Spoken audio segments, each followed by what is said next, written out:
बिस्मिल्लाहिर्रहमानिर्रहीम अस्सलाम वालेकुम ऑफ द स्क्रीन में खुशामदीद। सामने क्रम आज से चंद रोज कबल भारतीय रियासत राजस्थान में जिस तरह एक दर्जी को नुपुर शर्मा की हिमायत पर कत्ल किया गया, उसके बाद नुपुर शर्मा काफी डर गई थी। उसने सुप्रीम कोर्ट में एक पिटीशन दायर की और उसमें यह मौकफ इख्तियार किया कि जिस तरह राजस्थान में एक दर्जी का सिर्फ और सिर्फ मेरी हिमायत में दिए जाने वाले बयान पर और मेरी गुस्ताखी की हिमायत करने पर कत्ल किया गया है, मुझे भी उस तरह कत्ल कर दिया जाएगा। इसलिए जितनी भी रियासतों में मेरे खिलाफ FIR दर्ज हैं, उन सबको इकट्ठा दिल्ली में दर्ज किया जाए और मैं यहाँ पर मुकदमा लड़ूंगी या फिर वो सारे मुकदमात खत्म कर दिए जाए। अब नरेंद्र मोदी के चमचे चमाटे और भारत का गोदी मीडिया इस खबर की ताक में था कि नुपुर शर्मा को भारतीय सुप्रीम कोर्ट से एक बड़ा रिलीफ मिलने वाला है और नुपुर शर्मा बड़ी आसानी से अपना केस जीत जाएगी। लेकिन जैसे ही पिटीशन दाखिल हुई भारत की सुप्रीम कोर्ट में और नुपुर शर्मा अपने वकील के साथ वहां पहुंची, तो फिर ऐसा हुआ कि नुपुर शर्मा की आंखों से आंसू निकल आए और भारत के गोदी मीडिया की चीखें। भारतीय सुप्रीम कोर्ट के 2 रुकनी बेंच ने पिटीशन सामने आते ही नुपुर शर्मा को उसकी औकात दिखाना शुरू कर दी और यहां तक कहा कि भारत में इस वक्त जो कुछ हो रहा है, चाहे वो मुल्क के अंदर भारत में कम्युनल वायलेंस हो या फिर मुल्क के बाहर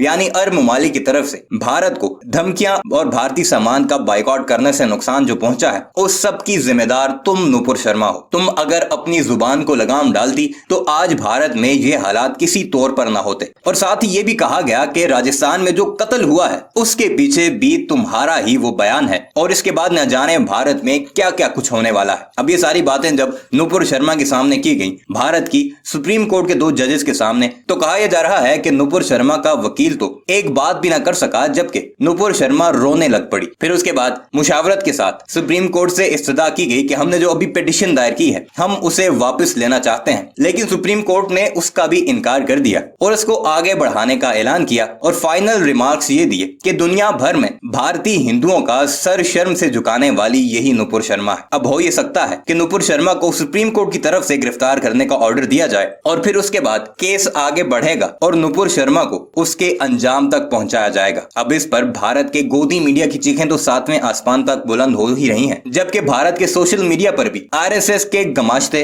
भारत की सुप्रीम कोर्ट को गद्दार करार देते दिखाई दे रहे हैं। आइए आपको लेकर चलते हैं और एक मीडिया का छोटा सा क्लिप सुनाते हैं, जिसे देखकर आपको सारी कहानी पता लग जाएगी कि नुपुर शर्मा को कैसे उसकी औकात दिखाई गई और सरेआम कैसे जलील किया गया। मगर वीडियो पर आगे बढ़ने से पहले आपसे गुजारिश है कि हमारे इस चैनल को जरूर सब्सक्राइब कीजिएगा और कमेंट सेक्शन में अपनी कीमती राय का इजहार भी जरूर कीजिएगा।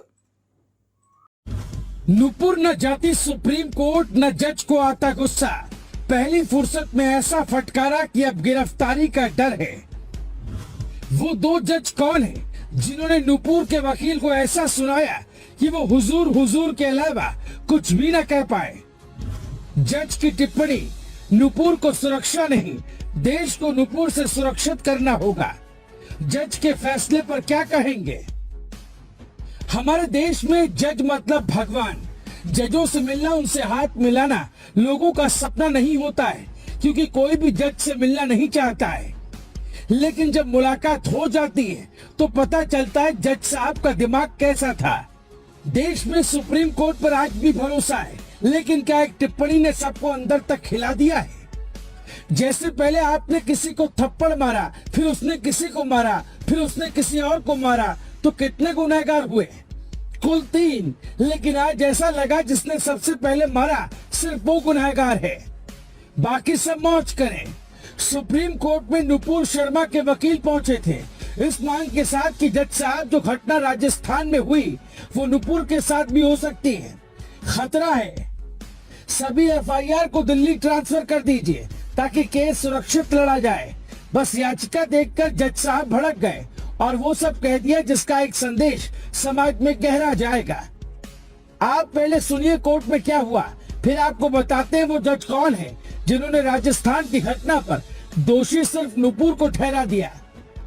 जस्टिस सूर्यकांत और जस्टिस JB पारदीवाला की बेंच में सुनवाई होनी थी।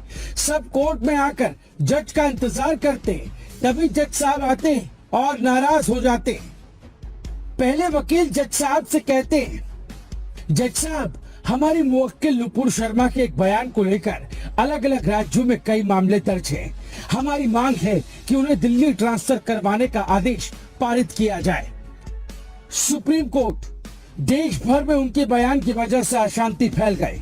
जब लोगों का गुस्सा भड़का तूने सशर्त माफी मांगी और अब कोर्ट को भी घमंड दिखा रहे हैं, निचली अदालत में जाते। नुपुर के वकील, वो जांच में शामिल हो रही हैं, वो कहीं भाग नहीं रही हैं। दूसरे राज्यों में केस के सिलसिले में नुपुर का इस वक्त यात्रा करना सेफ नहीं है, उन्हें लगातार धमकियां दी जा रही हैं। सुप्रीम कोर्ट, नुपुर को धमकियां मिल रही है या खुद देश की सुरक्षा के लिए खतरा है? क्या आपके लिए यहाँ रेड कारपेट होना चाहिए? आपके दबदबे के आगे कोई कुछ नहीं कर सका। दिल्ली पुलिस ने क्या किया, हमें मुंह खोलने पर मजबूर मत कीजिए। इन्होंने सस्ते प्रचार, राजनीतिक एजेंडे या नापाक मकसद से टिप्पणी की, दूसरे धर्म की इज्जत नहीं करते। नुपुर के वकील, हम अपनी याचिका वापस लेने की कोर्ट से अनुमति चाहते हैं। नुपुर की सुरक्षा को ध्यान में रखते हुए हमने ये मांग की थी। सुप्रीम कोर्ट, नुपुर शर्मा राष्ट्रीय पार्टी के प्रवक्ता हैं, इसलिए सत्ता का नशा उनके दिमाग में भर गया है। यूपी से राजस्थान तक के लिए वही जिम्मेदार है। नुपुर को टीवी पर आकर देश से माफी मांगनी चाहिए। सुप्रीम कोर्ट से बड़ा कौन है? यानी इस टिप्पणी का संदेश क्या जाएगा? जिसको जो करना है करो, सजा नुपुर को मिलेगी।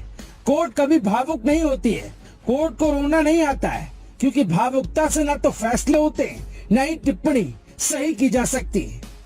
मतलब नुपुर शर्मा वाले बयान पर कोर्ट उन्हें फांसी दे, सजा दे, उम्र कैद की सजा सुनाए, देश से बाहर भेज दे, सुरक्षा ना दे, तो लोग कहेंगे भैया जज साहब का फैसला है, सर्वमान्य होगा।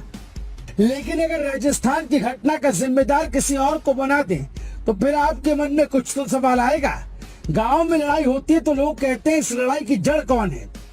बस एक लाइन से समझिए, कोर्ट में जज साहब ने भी कुछ ऐसा ही कहा। हालांकि टिप्पणी के दौरान राजस्थान की घटना की आलोचना दोनों जजों में किसी ने नहीं की, जिस पर कई मीडिया संस्थानों ने खबर तक छाप दी। अब आपको बताते हैं कौन है जज साहब जिन्होंने नुपुर की क्लास लगाई है। हरियाणा के हिसार से आने वाले 60 साल के जस्टिस सूर्यकांत आने वाले 3 सालों में सुप्रीम कोर्ट के मुख्य न्यायाधीश भी बन सकते हैं।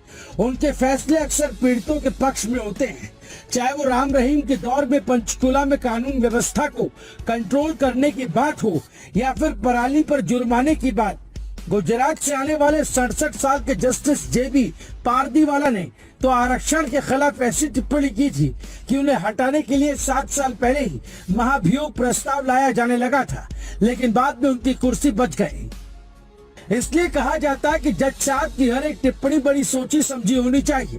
उस टिप्पणी को लॉ स्टूडेंट पढ़ते हैं, उसी पर अमल कर वो बाद में देश के न्यायालयों में जज भी बनते हैं, कई फैसले देश के लिए नजीर भी बनते हैं। खैर, सुप्रीम कोर्ट तो भगवान है, जो कहा वो सर्वमान्य की प्रथा है।